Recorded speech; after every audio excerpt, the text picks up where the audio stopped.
Hello friends, good morning. Now पिछले class में हम लोगों ने पढ़ा था डिजिटल लॉजिक फैमिली के बारे में। अ, अब हम लोग इस क्लास में हम लोग देखेंगे इनकोडर और डिकोडर के बारे में। तो स्टार्ट करते हैं। पहले हम लोग देखते हैं डिकोडर कैसे काम करता है, क्या होता है। और तो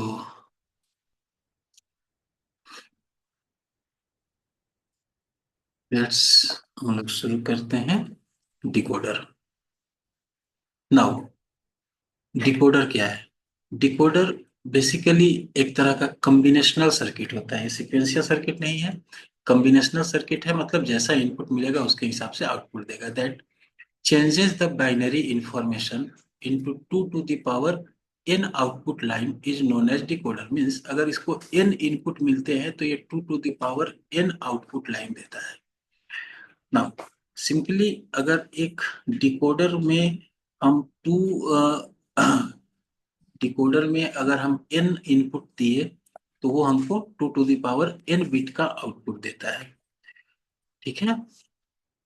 now the binary information is passed in form of n input line. अगर n इनपुट लाइन देते हैं तो output line will be two to n नहीं, 2 to the power n bit का कोड आपको देगा आउटपुट में। In simple words, the decoder performs the reverse operation of encoder. ये इनकोडर का रिवर्स ऑपरेशन परफॉर्म करता है। Eight A time only one input line is activated for simplicity. इसमें एक बार में एक ही लाइन एक्टिवेट होता है इसको सिंपल बनाने के लिए। To produce 2 to the power n bit output code is equivalent to the binary information. ये 2n बिट नहीं कहेंगे, इसको 2 to the power n bit कहेंगे। सिंपली अगर हम इसको एक फिगर के द्वारा देखा जाए तो सपोज ये हमारा एक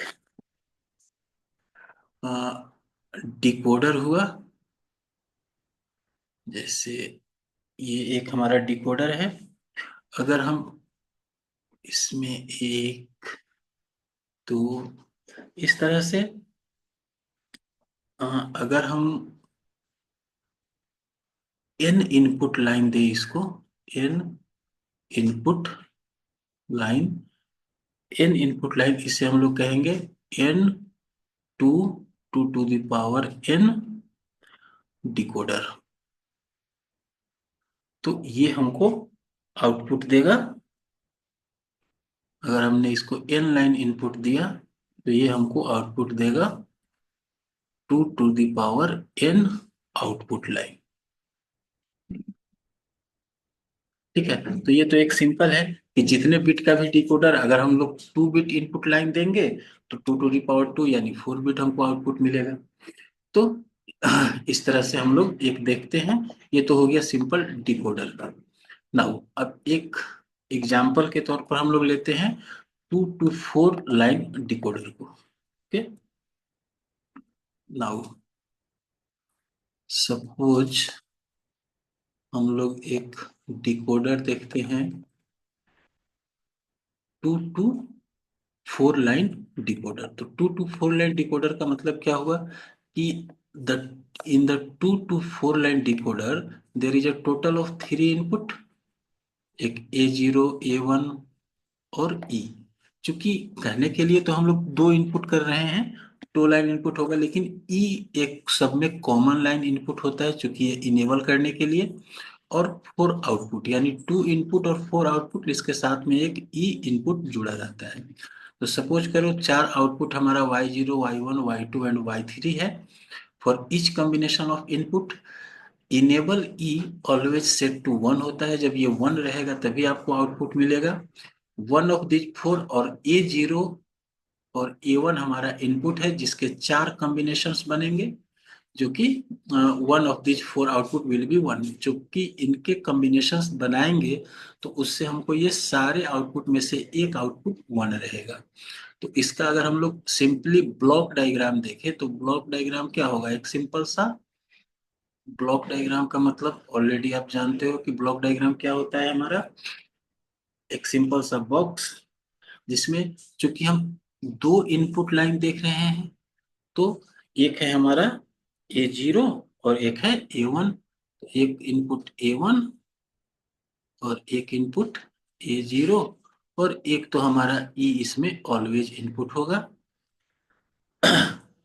नाउ आउटपुट की अगर हम बात करें तो ये आएगा हमारा Y3, Y2, Y1 and Y0।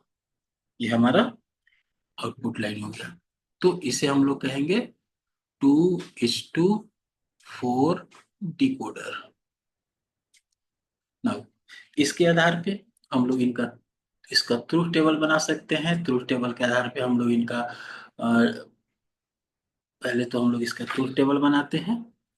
Truth table के आधार पे फिर हम लोग इसका इक्वेशन निकालेंगे और इक्वेशन के आधार पर फिर हम लोग इसका सर्किट डिजाइन कर सकते हैं।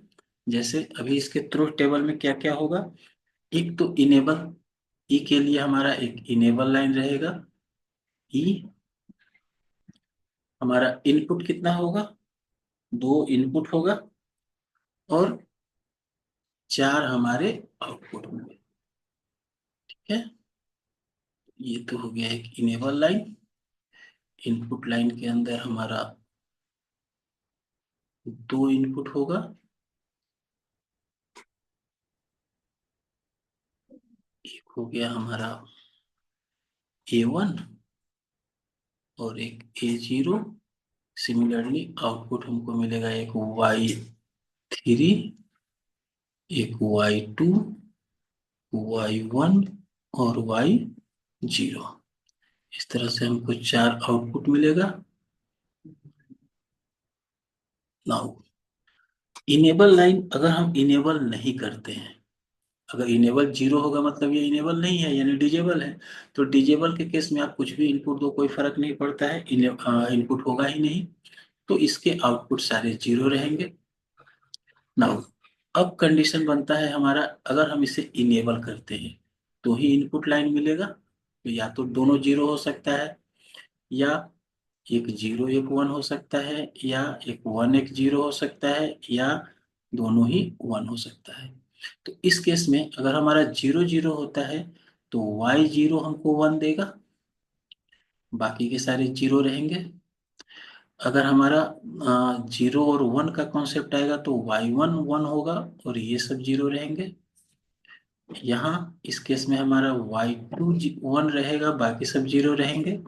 और इस केस में हमारा Y3 वन रहेगा और बाकी सारे जीरो रहेंगे।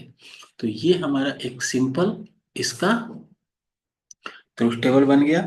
अब इस ट्रुथ टेबल के हिसाब से अगर हम इसका सर्किट डायग्राम बनाने के लिए अगर इक्वेशन बनाएं तो सबसे पहले Y3 का इक्वेशन लेते हैं। तो Y3 के इक्वेशन में देखो वन जहाँ पे आया है उस जगह सारे वन है, यानी ई भी है, डॉट A1 और डॉट A0। सिंपली इसी तरह से अगर हम Y2 को देखें तो Y2 के केस में ई भी है, A1 भी है, लेकिन A0 का पे चूंकि जीरो है इसलिए A0 पे नॉट लगेगा। सिमिलरली अगर हम Y1 को देखें तो यहाँ ई तो सब में इनेबल रहेगा और Y1 के केस में हमारा A1 पे नॉट लगेगा और A0 विदाउट कंप्लीमेंट रहेगा।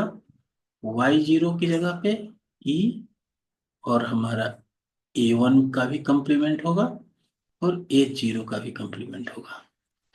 इसके आधार पे हम लोग आसानी से इसका सर्किट डायग्राम भी बना सकते हैं।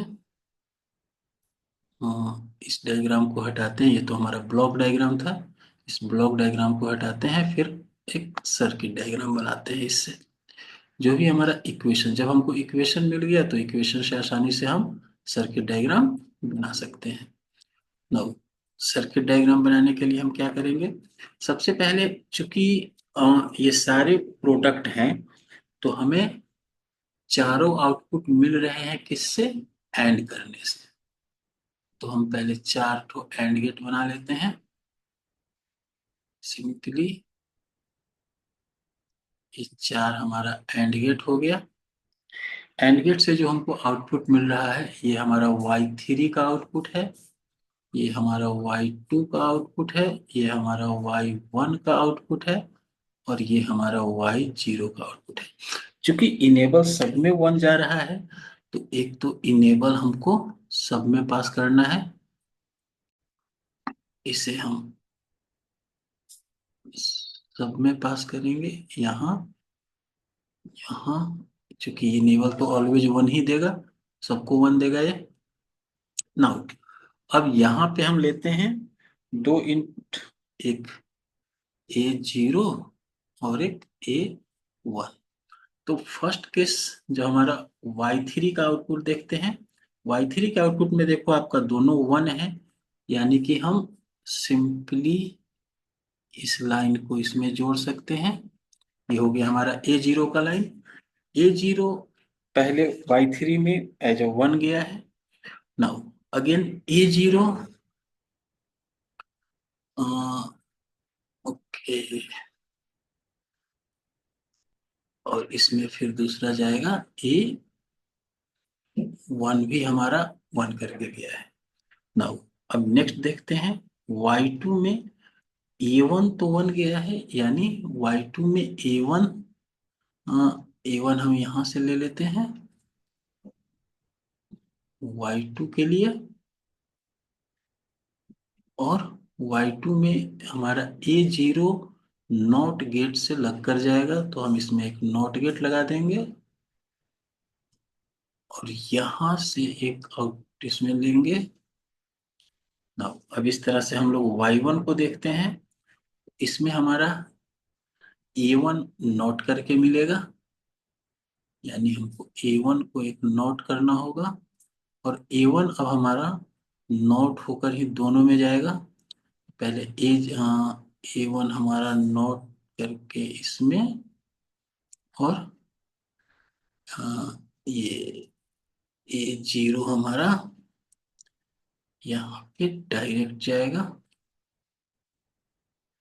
तीसरे केस में अगेन हमारा A1 नोट होगा, और A0 भी नोट होगा। तो ये हमारा इस सिंपल से डिकोडर का सर्किट डायग्राम बन गया। ये सर्किट डायग्राम बनाने के लिए हमें ट्रुथ टेबल चाहिए, और उनसे इक्वेशन तैयार करेंगे, और फिर ये सर्किट डायग्राम बन जाएगा। नाउ अब हम लोग देखते हैं इनकोडर। तो नेक्स्ट बनाते हैं इनकोडर।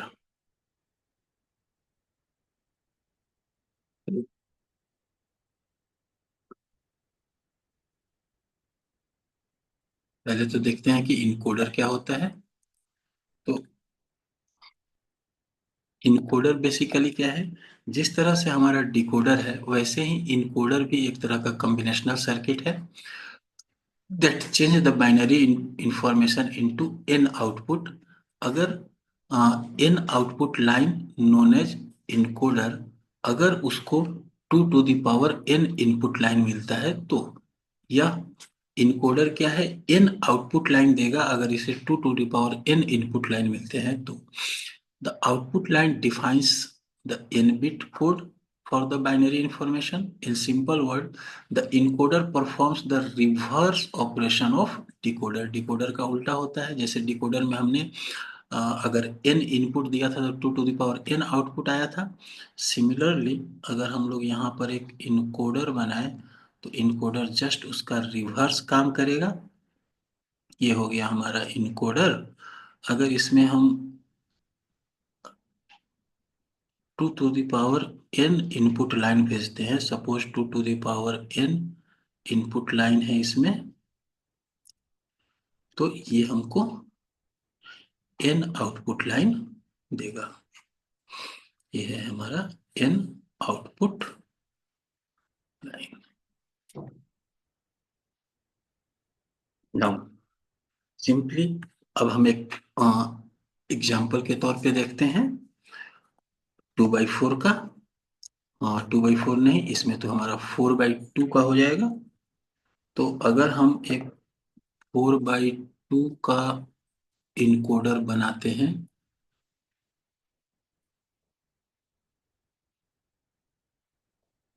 अगर हम एक 4x2 लाइन इनकोडर बनाते हैं, 4 to 2 लाइन इनकोडर, तो इसमें अगर हम लेते हैं तो 4 इनपुट जब हम करेंगे, सपोज 4 इनपुट हमारा y0, y1, y2 और y3 होगा, तो और 2 आउटपुट हमारा a0 और a1 होगा।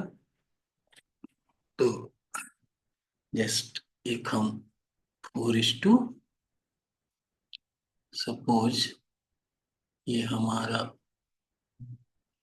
4:2 का एक इनकोडर है,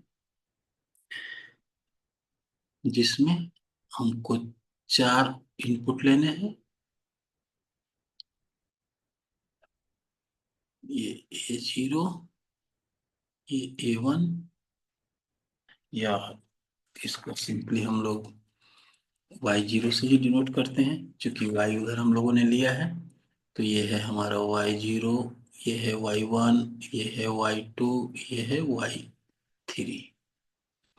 और अगर हम आउटपुट की बात करें तो इसमें 2 आउटपुट निकलेगा हमको, एक a1 और एक a2। सिमिलरली अगर हम इसका ट्रुथ टेबल देखें तो इनपुट लाइन इसमें और आउटपुट लाइन, इनपुट लाइन हमारा 4 हो जाएगा, y3, y2, y1 और y0, और आउटपुट लाइन हमारा a1 एंड a0। तो अगर हम यहाँ पे कॉम्बिनेशन दे, अगर हमारा y3 1 है, बाकी के सब 0 हैं, ये हमारा 0 है। अगर हमारा y3 अगर ये 0, ये 1, ये सब 0 होगा, तो ये हमारा 1 हुआ।